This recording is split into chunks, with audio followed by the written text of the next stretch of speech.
Gregory Rabess, as I said before, and I'm going to say again, is a former projects officer at the Culture Division. He has been a colleague of Rosie over many years, and he was a member of the Popular Independence Committees. He also served as secretary of the Northern District Agricultural Producers Cooperative, headed by Rosie Douglas. Rabess was appointed the head of the GIS, Government Information Service, when Rosie Douglas became Prime Minister. Rabess thus has first-hand knowledge of aspects of Rosie's political involvement and his vision for Dominica. It's in more than political involvement from what I can see. So Gregory Rabess, you can roll. Yes, greetings to everyone listening to the program here, and as somebody said, local and global. Yes, I want to do like what you might call the transition phase of the discussion tonight, because we probably have another hour or so. I think we had quite a bit of somewhat, you might say, historical, anecdotal information about Rosie.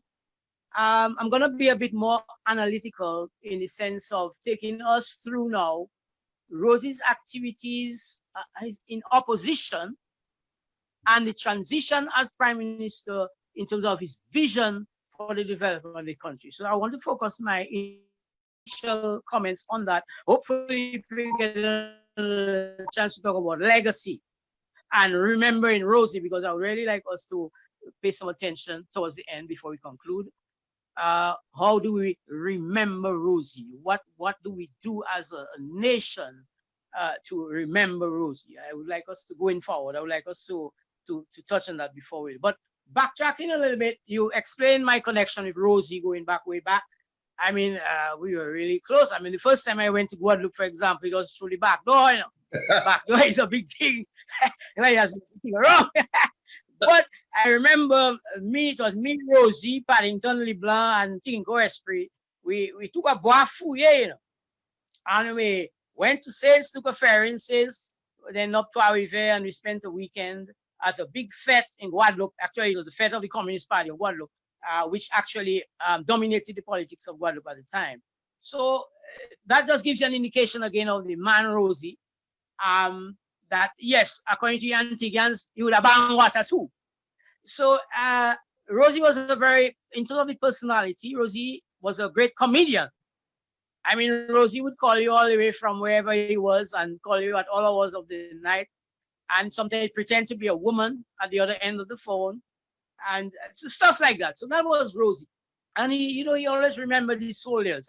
He always touched base with his soldiers. We use that word in terms of the politics, the local politics, foot soldiers. A thing about Rosie again, in terms of his personality, he held no grudges, and that there are many examples of that throughout his, especially in the transition period in opposition and on his ascension to power as Prime Minister. And Rosie was also very inclusive. Matter of fact, I mean, they take part of the Labour Party, that how could the Labour Party, after so much blows from freedom, only going to like link up with them freedomites and da, da, da, da, da, da, da. But people forget that the Workers' Party, United Workers' Party, was in fact formed by disaffected and disgruntled Labourites and freedomites. So if it's good for one side, why isn't good for the other? But having said that, the point is that was Rosie. He brought people together. He had an inclusive approach. So even if you were his political opponent at one stage, there's the politics is a dynamic process. So at another stage, you might become friends. So similarly, when Patrick John made that move, which Lloyd Pascal explained, it was the historically correct decision for Dominica to take at the time to go independent. So Rosie, as far as Rosie was concerned, Patrick John probably was an irritant in the political atmosphere in Dominica. But the most important thing was to go to become independent. After independence, Roosevelt said, well, we'll do the repatriation after. And 6 months after independence, we actually dealt with that situation. So he was historically he was very, very, very correct. Another thing that we have to understand to know the lessons of Rosie's political involvement, and I will give some examples, is that has to do with his activities while in opposition. Because even right now, today, I mean, the current opposition party believes that it has to be in government to contribute to the development of the country. Rubbish. I mean, Rosie, when he was in opposition, there's so many things. We talked about, well, the Northern District Agricultural Cooperative was directly involved in that. The whole idea where we mobilized farmers all over the north because grapefruit was a problem. You used to ship grapefruits to geese, and you get in a bill from geese telling you so you still owe them. So Rosie thought, well, let us add value to the raw material because the colonial relationship we had at the time. Send raw materials to England, they process it, and they send it back to us as fruit juice, as cocoa, and all that kind of stuff. So that was a colonial trading relationship. Rosie felt, well, let us open the canning factory to can our grapefruit and let us export the canned grapefruit, which would add value to the product. So that was an initiative which did not get support of the government at the time. So, well, obviously it floundered, but it's chronicled as well that Rosie, while in opposition, he was able to seek sales of Dominican soap, nasty soap, to Cuba. Getting market. Rosie was also trying to get the Cubans to set up a cement factory in Dominica. The whole question of shipping, we remember Wade and the efforts at that level to develop shipping arrangements so we could get cement from Cuba and we could export whatever we needed to export at the time, bananas or whatever, to Cuba. So he, and we talked about the scholarships, the programs. When we went to Guadeloupe, well, many times we used to go to Guadeloupe, we used to talk to some of the rich guys, l'argent, and we used to have discussions with them about investing in Dominica. Because we in Dominica, we had the land, we had other types of collateral property and business ideas, whether it was hotels or whatever. And we were in the business of trying to mobilize the Guadeloupeans to invest in projects, hotel projects, whatever project, marketing projects, in Dominica, like joint projects. It is well recommended. Initiative like Fet Maui, the twinning of Portsmouth to Guambu in Marigalant and all of that. We know while Rosie was in opposition, and I think Lloyd Pascal mentioned that he went on this international tour, all about building these links, these relationships, so that he could utilize these connections to bring development aid to Dominica. I remember during one of the, actually it was in 1995 campaign, they gave the Labour Party then under Rosie a lot of stick about his connections with Sinn Féin. Sinn Féin is the group in Northern Ireland that was waging struggle against the Protestants and the British at two levels, the British imperial system and state, and the Protestants who were siding the British as opposed to Sinn Féin. And the thing is that what Rosie's position on that, right, was to justify his involvement in trying to bring peace to Northern Ireland, getting involved and talking to Sinn Féin, was if you have peace in Northern Ireland, you will have what you call a peace dividend. In other words, you bring England was spending a lot, but millions of pounds in security in trying to contain that situation in Northern Ireland. Rosie felt that if you have peace in Northern Ireland, all these available monies would be free up for either development aid for Dominica or for even Northern Ireland itself. And history has proved that once peace came to Northern Ireland, there was an economic boom, an unprecedented economic boom, both in Northern Ireland and in the mainland of Ireland itself. A tremendous economic boom because of peace. So that was Rosie. He studied political science, so he could analyze global politics and all of that. And so that was Rosie's take on the whole Sinn Féin concept. And Dominicans couldn't get around their head around that. It was just about the anti-bomb communist bogey and the scare tactics. And that caused us to lose the elections in 95. It caused us to lose that red herring. But the point is, Rosie, while in opposition, carried out a whole range of activities, building relationships. We know he's working among the Kalinago people. I remember there was a shooting, a killing of a youth in Kalinago territory. And that was a very explosive incident, and the police station was surrounded. The Kalinago people, they was stoning the police stations. The policemen inside, they were we were under siege, and Rosie was on his way from a meeting in La Plaine. And Rosie was the only political figure in Dominica who could have quelled that explosive situation in Kalinago territory. And Rosie got off his vehicle and he went in front of the police station and he spoke to the Kalinago people. And he basically calmed and diffused the situation.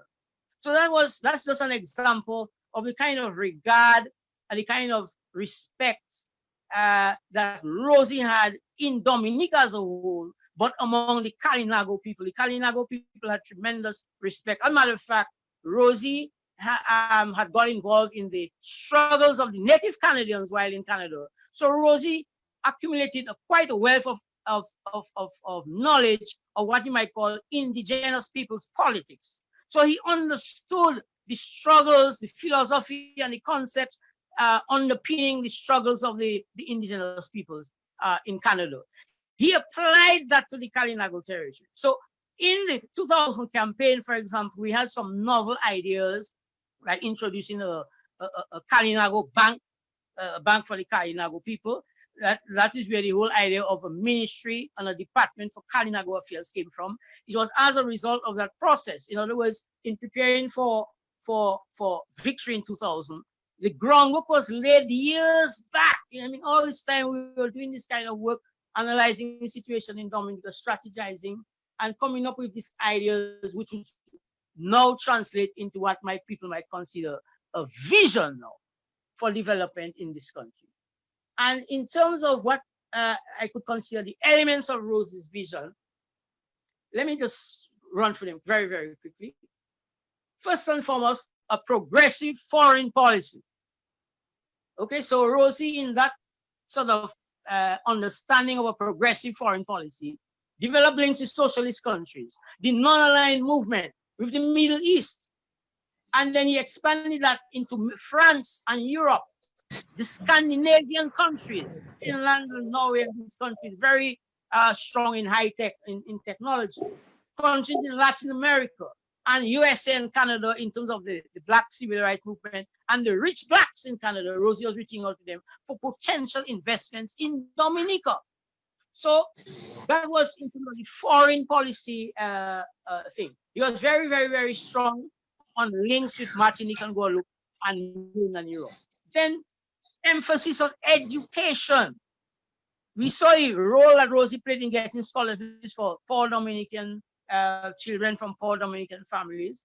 And we are seeing the tremendous benefits of the scholarship program with places like Cuba and Venezuela to Dominica at the moment, the resource capital of Dominica, resource base of Dominica. Thanks to the Venezuelans, the Cubans, you might say these countries have played a tremendous role in developing our professional sector, not only just in health, but in other sectors in the country. He had a very strong emphasis on housing, land reform. In fact, that is one of the issues that got us in trouble with the Patrick John regime. Quite funny enough, because the Patrick John government was actually advocating land reform. I mean, we had a meeting, I remember, in Melville Hall at Mr. Pringle's home, and I think Patrick John was abroad, and Mike was there. In fact, I took the notes. Rosie was there, Wilshire, a whole set, and Parillon was there. So we were actually discussing how can we advance the land reform program of the Labour Party under Patrick John. But when he came from wherever he was, some people misconstrued what was it, and they said that they probably were plotting against Patrick John. He fired Parillon and he fired Mike. He couldn't fire OJ because that would have been political suicide. But that is the kind of thing. Rosie was very strong on land reform. Manufacturing. We spoke about the canning factory in Londonderry, our efforts to get investments in Guadeloupe to develop light manufacturing, efforts to try to get sales of, for the soaps in Cuba and elsewhere. Rosie was very strong on healthcare. We saw the initiatives in Guadeloupe to assist our people, especially from the districts from the Kalinago territory all the way back to Kosovo and Capuchin. So that was laying the foundation for a sort of a holistic development for Dominica. I mentioned already his vision for the Kalinago territory and how that translated into the Ministry of Kalinago Affairs. Special, very special, you might say, almost like what they call it, there's a word for that, affirmative action on behalf of the Kalinago people. Very, very, very important. So these are some of the pillars of what you might say, sort of Rosie's vision. So at some point in the discussion, other commentators will comment and compare how, for example, after Rosie's death, how did that continue? Because a lot of people, some people who have selective memory or what I might call convenient amnesia, they'll say, okay, the Labour Party now sell out, oh, Rosie dead, he done, and all that kind of story. They say the vision died with Rosie. So if the vision died with Rosie, how do you expect, well, Pierre Charles and Scary to work a magic to revive a vision that dead? But, you know, these are sort of the kind of machinations of people who worked against us. Basically, that's what it is. And Rosie always said that, you know, Rosie said, I mean, they crucified Jesus Christ, you know, he don't crucify. Jesus Christ came down to do good, and they still crucify him, you know, he, Rosie, they don't crucify. Rosie said, well, if they crucify him, if they kill him, they'll take all his sins with him, from him. That was a kind of Rosie, that was the kind of way Rosie approached that whole process. So in analyzing Rosie's legacy, vision and legacy, we have to understand what is happening in Dominica today, which represents a continuation of Rosie's vision and development thrust for the country. So that is where the analysis now has to go. And the naysayers and the fake patriots among us and all of those who have everything to say, and so on and so on. That is how you have to analyze, because we can, the Labour Party of now, we're in the digital age. We cannot be in the 50s. We have to approach development of Dominica in terms of the digital age. Rosie brought on some advisors. They made so much noise about advisors. But we're talking about a modern state. How can people be so naive? I mean, you have permanent secretaries and functionaries who are working against the government, undermining the government. I mean, in the United States, when the president changed from this floor cleaner, everybody moves. So we inherited the Westminster model, but we have to make innovations. So Rosie brought in advisors so that he can get his basically people who are in concert with his philosophy to provide direction to the various ministries and to basically push the agenda of the Labour Party into the 2000 politics. That is actually fundamental, you know. So some people are just too naive in Dominica. We are actually in a digital age. We are modern state. So we got to have advisors. We got to have the professionals to advise the government, and we got to have, you know, we're going to have people who are, you might say, the professionals, and that's why we develop the human resource base to head all the various institutions to provide that leadership and direction that is in sync and in concert with the vision and the ideas of Rosie Douglas. We can't have it any other way. The housing revolution is again another testimony to the ideas of Rosie. One university graduate per home in Dominica. That is what Rosie wanted. All the foreign policy moves that we are making, developing relationships with Venezuela under Chavez, with mainland China, Rosie was laying the foundation for that already. So you can see after he died under Pierre Charles and under the president's administration led by Roosevelt, there is some sort of continuity. Of course, Roosevelt has a different personality. He was maybe 20 years younger than Rosie. And in fact, Rosie brought the Prime Minister Skerritt and Vince as the new blood for the Labour Party. And Rosie prophetically, he prophesied that Roosevelt Skerrit will have become the prime minister. He said that. Don't be surprised that if Roosevelt Skerrit doesn't become the prime minister. And he became the prime minister. So as we say, some people like to find zombies where zombies don't exist. But the point is, when you have to make an objective analysis, yeah, forget about the shadow, deal with the substance. When you have to make an objective analysis of the ideals that Rosie stood for and how he laid the foundation for the current Labour Party administration, and some of the what you might call the pillars, the pillar programs of the current Labour administration. In my view, they are in perfect sync and continuity with what Rosie Douglas do. Of course, we will, as I said, we have differences of personality, and that is expected. You have to expect that.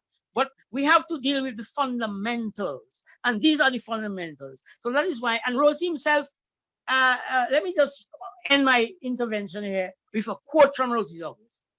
Rosie says, "We live in a dynamic world, and we as Dominicans, we need to open our eyes to the reality of the modern world. We are no longer in the Cold War. We cannot live in the Cold War. Our history is important, but we cannot live in our history. We must be looking forward towards the dynamic situation of the world. Take advantage of it and allow that advantage to redound to the benefit of the people in Dominica." That quote encapsulates the whole idea of Rosie and his vision for Dominica. And that message was asking Dominicans to open your eyes, see the bigger picture, open your eyes to the reality of and dynamics of the modern world. Some of us are too narrow in our thinking and too navel-gazing. Let us be more, we are too xenophobic. We blast in the Haitians and all of the Chinese. We're in a global world, for God's sake. We have to emancipate ourselves from that sort of self-imposed mental slavery. Thank you. That's my contribution for now. And I hope I basically threw a couple stones in the road and removed some stones in the road as well. Thank you very much. Merci en pile. Well, Gregory, you have a lot of fire. Though you may be gone, your legacy lives on. Though you may be gone, your flame keeps burning on.